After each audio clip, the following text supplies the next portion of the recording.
Hello, Yancey. It's a pleasure to meet you this morning. I would like to just ask you a few questions on talent today. Do you think that talent is a term that has been useful? It's a term that pushes for exclusivity and marginalization of people and is actually got the negative aspects of capitalism. Well, I think about talent maybe two ways.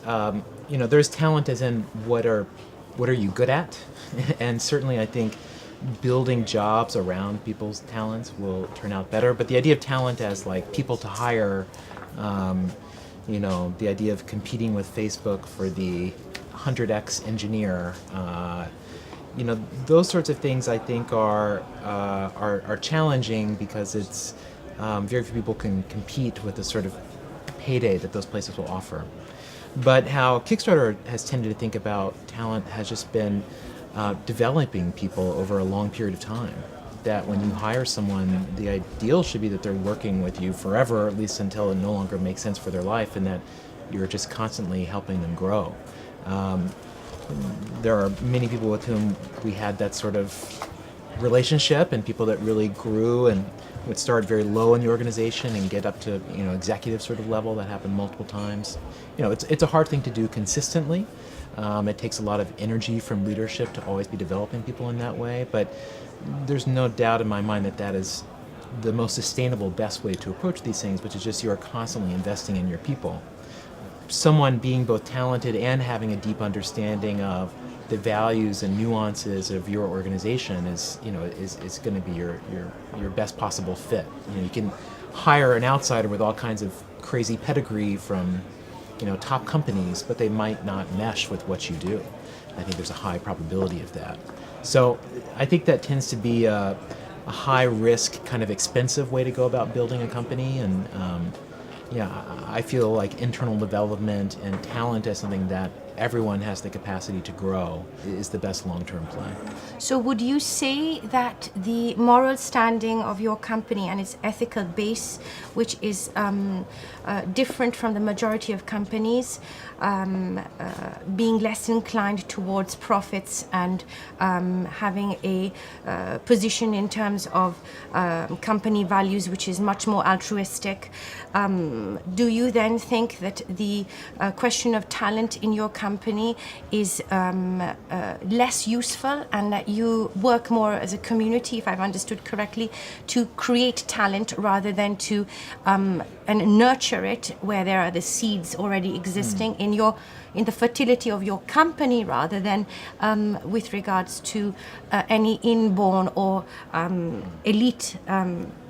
elitism that has created a certain definition of talent? Whatever your values are, you do still exist in a competitive marketplace where, even if you are purer than the next person, like you still have to be pure in a way that's interesting, in a way that people pay attention to.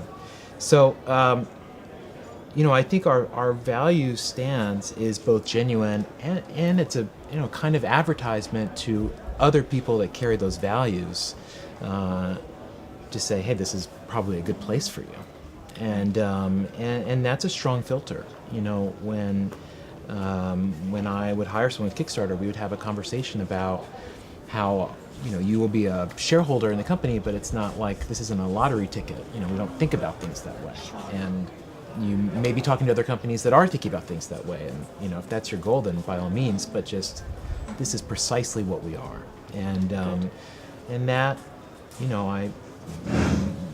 not everyone fits with that, but for people that do, there is a high degree of excitement and enthusiasm to find each other.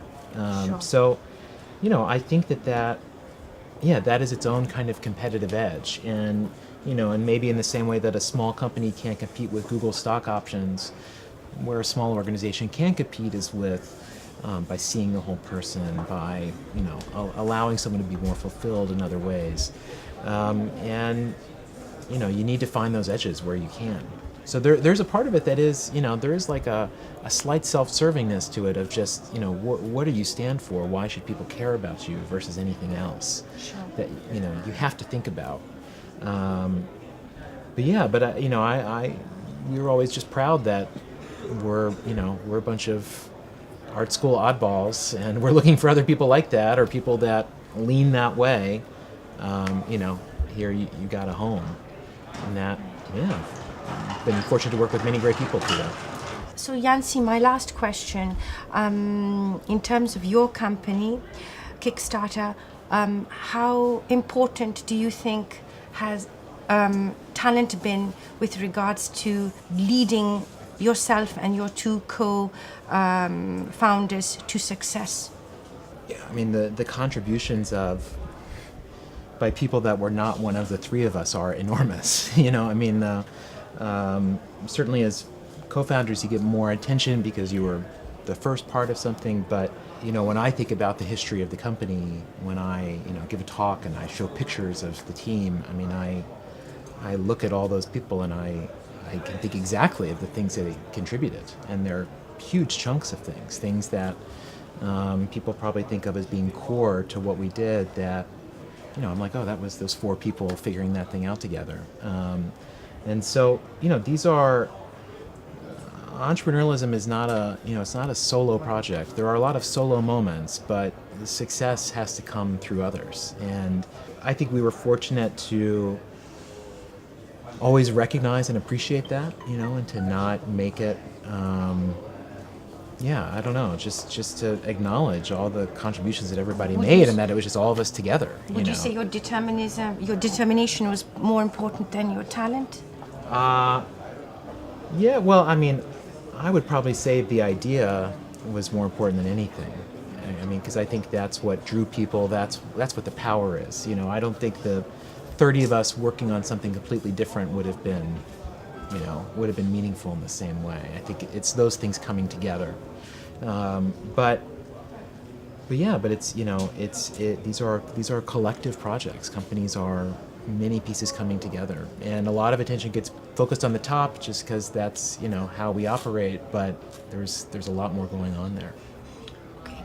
Thank you very much. Yeah. It's been a pleasure speaking with you. Great, thank you. Thank you.